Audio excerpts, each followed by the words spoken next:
Andrew, let's look at the situation in Victoria. The worst day for the number of fatalities, but the overall number might be giving us cause for some optimism in terms of the trajectory. Look, I think so. The problem is we're going to see a lot more deaths, aren't we? So 19 more deaths, sadly, in Victoria, but at least the total numbers are coming down with 322 additional cases today. Let's look at the curve. There you go. Every 3 days was the concern. There seemed to be this spike. Now 4 days, it's slowly coming down. That is a good sign, Kieran. Federal sources tell me that they will only be assured by this decline in numbers when we have a week of sustained reductions of days below 200 new cases a day. So a week of under 200 new cases a day, that's when federal sources telling me the federal government will be a lot more pleased with the progress, but heading in the right direction with case numbers at least. Scott Morrison on the attack today concerning the calls in some quarters by newspaper columnists, media commentators and the like for restrictions to be lifted because the virus will only kill the very elderly. There have been some suggestions, I've read it in pieces that have been read in the outlets that you represent, that somehow our elderly should in some way have been offered up in relation to this virus. That is just a hideous thought, an absolutely amoral, hideous thought, one that I've had no countenance with from the very first time it was suggested.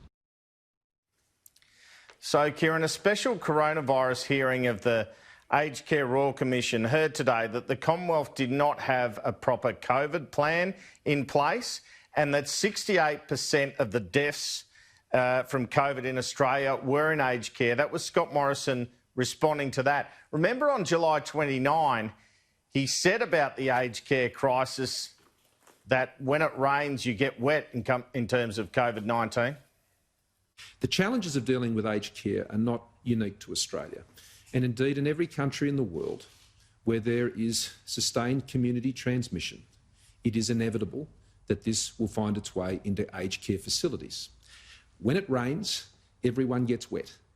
And that is what we're seeing with broad-based community transmission in Victoria.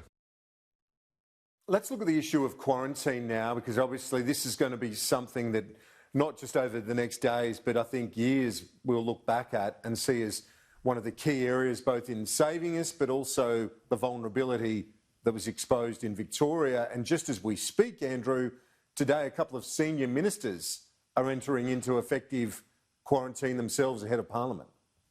That's well put, Kieran, that's right. Essentially, the hotel quarantine arrangement saved us, but in terms of this latest outbreak, they're at fault. So we know that the former senior bureaucrat Jane Holton has been deployed by the PM to have a look at the hotel quarantine system for overseas arrivals and how it is operating in the wake of the Victorian quarantine disaster, which has caused the outbreak out there.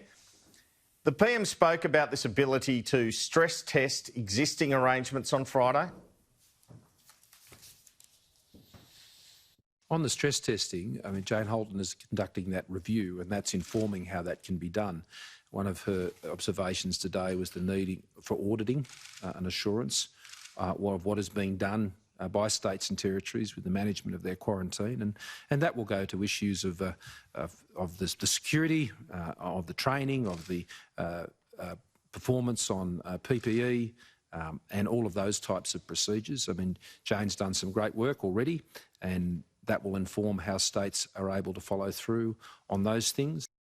So as I understand it, Jane Holton has gone out to look at hotel quarantine arrangements in New South Wales and Queensland and found deficiencies in the integrity of the process in terms of the security around people coming off the plane onto buses and into the hotel quarantine. People are allowed limited exercise in a courtyard with a security guard in those states while in quarantine, but that's not so much of a problem, I understand. And there have since been things tightened in terms of the airport and transport arrangements. Jane Holton has not yet travelled to WA, where the High Court heard last week that 3 security guards had been infected with COVID-19. So you can see that vulnerability is constantly there as long as we have the hotel quarantine arrangements. But there are still thousands of Australians overseas some of whom are still having difficulty getting home with so few flights going. The PM today followed up comments by his ministers Michael Sukkar and Josh Frydenberg in responding to calls from the former New South Wales Premier Mike Baird for Dan Andrews to be left alone over the hotel quarantine mistake.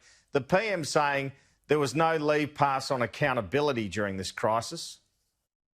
What my colleagues have done is simply said that there must be accountability for decisions that are made and a transparency in explaining what has occurred. It is important that, as the Treasurer also said, that there is nothing to be gained in slanging matches between levels of government, and I don't believe he is engaged in that at all.